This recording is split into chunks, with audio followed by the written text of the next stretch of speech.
नमस्कार, बालविश्व मराठी बेबीवर्ल्डमध्ये सर्वांचं मनापासून स्वागत. हेल्दी बेबी फूड रेसिपीमध्ये आज आपण हिवाळा स्पेशल बाळाचे वजन आणि रोगप्रतिकारक शक्ती वाढवणारी, मुलांना सर्दी कफ खोकल्यापासून दूर ठेवणारी एक परफेक्ट रेसिपी पाहणार आहोत, जी तुम्ही 6 महिन्यापेक्षा मोठ्या बाळाला देऊ शकता. ही रेसिपी बनवण्यासाठी मी इथे एका वाटीमध्ये घेणार आहे 3 चमचे पोहे.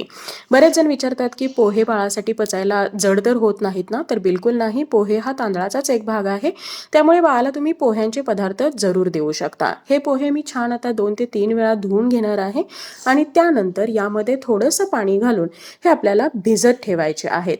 भिजवल्यामुळे पोहे हे अगदी सॉफ्ट बनतात आणि ही जी रेसिपी आहे ही अगदी क्रीमी बनायला मदत होते.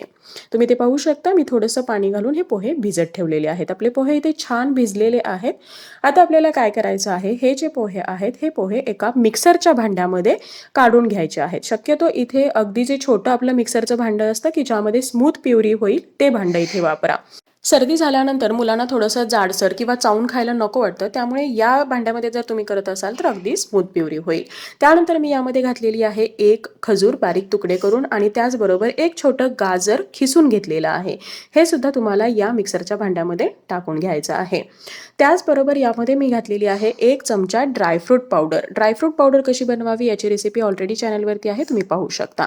त्यानंतर यामध्ये आपल्याला टाकायचे आहेत 1 चमचा डाळे, याला दलवा असं म्हणतात, किंवा रोस्टेड चना डाळ, जी सर्दीसाठी स्पेशली आपण खातो, ज्यामध्ये थोडीशी गरमाहट असते आणि ज्यामुळे बाळाची सर्दी कमी यायला मदत होते. तर हे आपल्याला यामध्ये 1 चमचा घालून घ्यायचे आहेत. इकडे मी घेतलेलं आहे 1 अर्धी वाटी कोकोनट मिल्क किंवा नारळाचं दूध, खोबऱ्याचं जे काही दूध आहे ते आपण इथं काढून घेतलेलं आहे आणि हे सुद्धा आपल्याला यामध्ये घालून थोडंसं पाणी घालून त्यानंतर आपल्याला हे मिक्सरमध्ये बारीक करून घ्यायचं आहे. तुम्ही ते पाहू शकता, मिक्सरमध्ये आपण खूप छान अशी एक प्युरी करून घेतलेली आहे.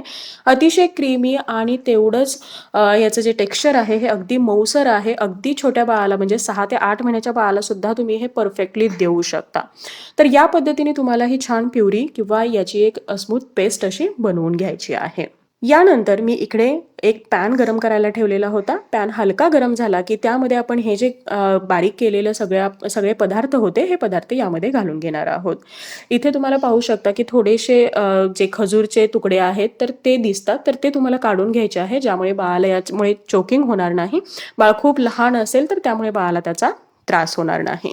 त्यानंतर अगदी मंद आचेवरती आपल्याला साधारणतः 2 ते 3 मिनिटापर्यंत हे जे काही प्युरी आहे किंवा हे जे सगळं मिश्रण आहे हे कुक करून घ्यायचं आहे, शिजवून घ्यायचं आहे. 2 ते 3 मिनिट झाल्यानंतर तुम्हाला हे थोडंसं दाटसर घट्टसर दिसायला लागेल. तुम्हाला मुलांना ज्या पद्धतीने कन्सिस्टन्सी द्यायची आहे त्यानुसार हे शिजवून घेऊ शकता. आवश्यक असेल तर अजून पाणी सुद्धा यामध्ये घालू शकता. यानंतर मी साधारणतः 1 चमचा घेतलेला आहे गूळ. गूळ हा लहान मुलांचा घसा क्लिअर करण्यासाठी मदत करतो आणि त्याचबरोबर या रेसिपीला एक थोडीशी गोडसर चव येते की ज्यामुळे मुलं हे आवडीने खातात. तर मी हे गूळ आहे हा यामध्ये छान मिक्स करून घेतलेला आहे. याच सोबत आपल्याला यामध्ये घालायची आहे थोडीशी काळी मिरीची powder, black pepper powder. Black pepper powder सुद्धा मुलांच्या सर्दी कफ खोकल्यामध्ये अतिशय फायदेशीर असते. विशेषतः गूळ आणि ब्लॅक पेपर पावडर जर तुम्ही एकत्र करून बाळाला देत असाल तर बाळाची सर्दी ही लवकर कमी यायला मदत होते. तर हे सुद्धा आपल्याला छान यामध्ये साधारणतः पुढच्या अर्धा मिनिटापर्यंत शिजवायचं आहे. त्याचबरोबर यामध्ये घालायची आहे थोडीशी हळद. तर हे सर्व जे मिश्रण आहे हे मिश्रण तुम्हाला साधारणतः पुढच्या 5 ते 6 मिनिटापर्यंत व्यवस्थित कंबाईन करून जोपर्यंत याला एक क्रीमी घट्टसर असं टेक्स्चर याचं बनत नाही तोपर्यंत हे शिजवून घ्यायचं आहे.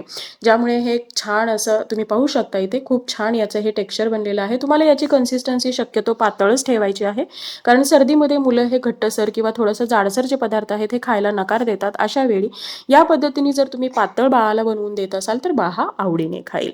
त्याचबरोबर याची टेस्ट सुद्धा अतिशय अप्रतिम आहे. बाळाच्या वजन वाढीसाठी आणि रोगप्रतिकारक शक्तीसाठी हिवाळ्यामध्ये ही परफेक्ट रेसिपी आहे. आठवड्यामधून तुम्ही 2 वेळा बाळाला जर हे करून देत असाल तर बाळ हा सर्दी कफ खोकल्यापासून दूर राहायला मदत होईल. Thank you so much for watching. Bye bye. See you soon with new recipe.